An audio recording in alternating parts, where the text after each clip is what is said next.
Welcome to The Explainer. All right, today we're taking a pretty unique journey. We're not exploring a city or a country, but a system. We're going to step into the shoes of an ordinary person to really understand the world of civil justice in Yemen. You know, it's a fundamental question. It gets right to the heart of how any society decides to handle disagreements without, well, without chaos. Every community needs a rulebook. And today, we're cracking open the official playbook for civil justice in Yemen to see exactly how it's supposed to work. And here it is. This is our map, Law Number 40 of 2002. You can think of it as the master guide, really. It lays out every single step, every right, and every responsibility for anybody, whether you're a big company or just an individual who needs the courts to help settle a dispute. So, to make this all feel a bit more real, we're going to follow the path of a lawsuit. Let's just call it your journey, through the whole system, step by step. And we'll start with the very first question you'd have to ask yourself. Before you even think about starting, you hit this first gatekeeper. Article 75 says you absolutely have to have a legitimate interest. Now, this is a huge deal. It basically means you can't sue someone just for the fun of it, or because you're annoyed. The law says you need to have a real, actual stake in the outcome. Okay, so you've got that legitimate interest. How do you actually turn that into a real lawsuit? Well, Article 104 gives you the exact blueprint. It makes you get super specific. Who, exactly, are you suing? What are the facts of the matter? And what, precisely, do you want the court to do for you? This isn't just a bunch of red tape.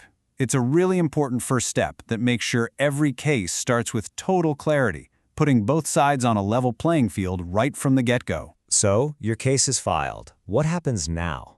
Well, once you get inside that courtroom, the law shifts its focus. It's not just about your dispute anymore. It's about building this kind of fortress of impartiality around the judge to protect the whole process. In these articles, these are the pillars of that fortress. They promise that in the court's eyes, you and your opponent are total equals, that your right to defend yourself is non-negotiable. The process even starts with the assumption that everyone's acting in good faith. And, this is so important, you have the right to confront any argument made against you. These rights are the absolute bedrock of fairness. The law also puts up a strict ethical wall around the judge. I mean, just look at the contrast here. A judge must treat everyone equally, but they absolutely must not give hints or coach one side. They can't take gifts, they can't even have dinner with someone involved in a case they're hearing. Why so strict? It's all to guarantee that the final decision comes from one place and one place only, the law and the evidence. Nothing else. So after all the back and forth, all the evidence, the judgment finally comes. But under this law, a decision can never just be a simple thumbs up or thumbs down. Article 229 demands that it has to be this detailed, written document explaining all the reasoning, the why, behind the court's final call. But the story isn't always over with that first judgment. What happens if you genuinely believe the court just got it wrong?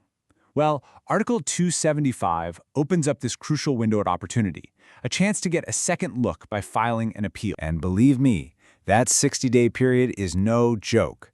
The second the judgment is handed down, a clock starts ticking. If you let that deadline pass without filing an appeal, the judgment is locked in, it becomes final, and that door for a standard appeal, it slams shut for good. You know, having a judgment on a piece of paper is one thing, but making it actually happen is something else entirely. And that's where Article 314 comes into play. It lays out the whole process of civil enforcement. This is the part of the law that gives the court's decision some real teeth. And the answer is yes, it absolutely can. The court can enforce its ruling. But this is where the law draws this really fascinating and, frankly, surprisingly humane line. It recognizes that even when a debt has to be paid, you still have to protect a person's basic dignity and their ability to just survive. Just take a look at this list from Article 350. It's really a powerful statement, isn't it? The law protects a person's home, the tools they need to do their job, even 3 months' worth of food and essential animals like a cow or a few sheep. It also shields most of their salary and even an author's unpublished books. This isn't some loophole. It's a very deliberate choice the law makes to balance justice with basic human dignity. Okay, so let's zoom out for a second. When you start to piece all these different steps together, you see something bigger emerge. This journey isn't really about just one lawsuit. It's about the design of a system meant for an entire society. And at the end of the day, this is the whole point. Having a clear, predictable rulebook means you can solve disagreements peacefully and fairly. When people actually trust that system, it creates the kind of stability that is just essential for any society to really function and grow. So the process we've just walked through is the ideal, right? It's a detailed map for how to get to justice. But it leaves us with one final and really important question.